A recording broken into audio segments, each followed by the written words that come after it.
The only way to alter this was to steer Task Force 58 southwest towards a contact point and plan to locate and engage the Japanese during the afternoon of the 18th. Mitscher urged for an aggressive operation, so he wanted to move southwest to close the range and launch afternoon strikes to locate and possibly attack Ozawa, or first strike, that is, even advocating for a nighttime surface engagement. Spruance, however, weighed several options, and he saw a lot of problems. Task Force 58 was not yet concentrated. Groups 58.1 and 58.4 would not link up with the others west of Saipan until about 12 o'clock on the 18th. This would allow Mitscher to head west, leaving only 2 task groups to contend with the potentially stronger Japanese force with longer range, risking piecemeal attacks and the defeat of Task Force 58. A nighttime engagement also faced doubts from Spruance and Lee. I mean, to be honest, after getting your ass handed to you so many times in the past by night engagements, you would be a little cautious. I do get that, but I do think Spruance should have also remembered the radon truck at Operation Hailstorm. Yeah. The Enterprise's night fighter Hellcats did do Oh, pretty yeah. darn good, to say the least. Best in the world at that point. And Only at the ones could same do time, that. but his caution of using a concentrated force was well placed. Mm. Without 2 of the 4 carrier task groups in number of aircraft, the US would be slightly outnumbered Yeah. against the entire combined fleet's naval air power. Now, if it was Halsey in charge at this point, he probably would go forward with it, I would imagine. But that's And the I think slight difference. Mitscher would probably be like, boss, I don't think we should be going so far. Yeah. It's the only Halsey and Spruance are very, very comparable, but you always have to say Halsey's a little bit more aggressive. He probably would have gone for it. Uh, Anyways, as we discussed on our greatest US admirals of World War II, the reason we put Spruance over Halsey was he was kind of able to temper yeah, caution and aggression much better than the others. not to knock on Halsey, because Halsey was a fantastic admiral, but Spruance definitely could relax a little bit, like a little bit, Yeah, and unlike Admiral Fletcher, he would be willing to engage. Yeah, I mean, if you're on the spectrum, Fletcher's all the way on the other end of overly cautious. We don't need to shit on Fletcher anymore. Poor Fletcher. True. That's just the reason we said that Spruance, in our opinion, was better, Yeah. just because he was able to balance this better than the others. Yeah. So as a result, Spruance adopted a cautious approach, instructing Mitscher to gather his carrier groups and then steer towards Saipan. Mitscher made a last-ditch push to change Spruance's mind, sending a message at around 11:30 p.m., proposing a westward course at about 1:30 a.m. to position the task force for a 5 a.m. strike against Ozawa, but Spruance rejected the proposal.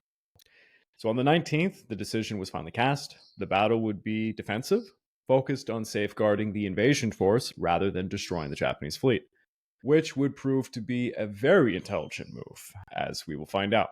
And the good move to do, because a lot of lives and a lot of transports were on the line as the Japanese were coming after you. You don't want to risk this. Spruance rejected, at about 6 a.m. on the 18th, Japanese search planes from the 1st Mobile Fleet spotted 6 carriers from Task Force 58. In the afternoon, 7 aircraft from Carrier Division 1, flying out to about 420 nautical miles, spotted Task Force 58 after its 12 o'clock rendezvous. The first report came at about 3:14 p.m., noting detection of American task groups with about 2 carriers. A second aircraft cited a task group with an unknown number of carriers at about 4 o'clock, and a later report at about 5:10 identified 2 task groups, each with 2 carriers. These were within striking range, but Ozawa elected not to launch an immediate strike, as his pilots were inexperienced with night flying. So we need to take a step back here and realize this is not the veterans of the Kido Butai. This is not the cluster of Japan's greatest pilots through 1941, 1942. A lot of these are new recruits, very young pilots. Not only very the pilots, the crews. Air crews too. Yeah, the Yeah. air crews, all the maintenance, everything. Japan is working with not great pilots, because unlike the United States, who recycled their veterans to train the up-and-comers, Japan did not. It's such a stark contrast on how the British and Americans use their air crews Yes. versus both the Germans and Japanese. That's why they were hemorrhaging quality as the war Yeah. went on. Whereas you could say the United States and Britain, if push came to shove, they had a huge pool of veterans ready to just take aircraft. Yeah. Unfortunately, the Japanese wanted to strike hard and strike fast, use the very best, the cream of the crop right away, and abuse them. To be honest, if you look at the service time of the pilots of the Kido, it's absolutely ridiculous how You could much they had to even serve. make that case for the Luftwaffe. Like I remember there Yeah, was one absolutely. particular ace. He was like, pretty much, except for like maybe 6 7 days of leave between the invasion of Poland till he died in mid 1943. Just 6 7 days of leave. Otherwise, he was fighting Yeah, in France, Poland, Britain, Russia, Balkans, everything. He and went insane. you have to treat these people, these veteran aces. These are valuable resources to train other pilots to lend their knowledge, and this is something you would see in the Allies a lot, but for the Axis, not so much so. They wanted to try and do their decisive punches early on because the longer the war went on, the worse it was getting for the Axis. They didn't have the resources to outproduce the Allies. So that it makes sense from that viewpoint. But anyways, so yeah, they're not working with the best pilots.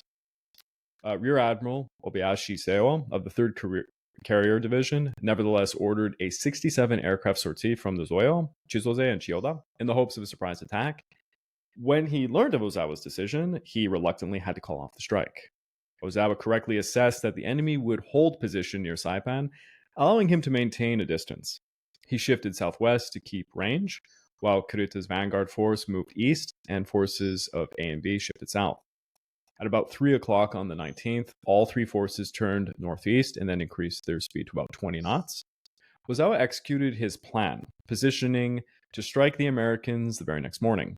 His only misstep was breaking radio silence at about 8:20 to coordinate with Kokata, who consistently misrepresented his Air Force's true condition while overhyping their successes, as we were saying. He's saying that he's taking down like half the American forces. Classic Japanese move, by the way. An American station intercepted the transmission and then geolocated it accurately. Once the mobile fleet reached strike positions, the Japanese began launching search aircraft, sending about 16 float planes at 4:45 a.m. and another 14 planes 30 minutes later. Though 7 scouts were lost, the Japanese did manage to spot the northern elements of Task Force 58 and the picket destroyers deployed ahead at about 7. Now, starting at 5:30, Mitscher's combat air patrol began engaging Japanese aircraft from Guam, which were unsuccessful in their bombing of the destroyers. At 6:30 a.m., American radar then detected Japanese air activity over Guam, and 4 Hellcats were sent to investigate. I don't know. I think tonight. I think at this point it might be a good time to talk about some of the aircraft and the differences. Uh, yeah, and I just also want to get the audience up to speed with the strength of forces that were committed for this particular battle. Sure.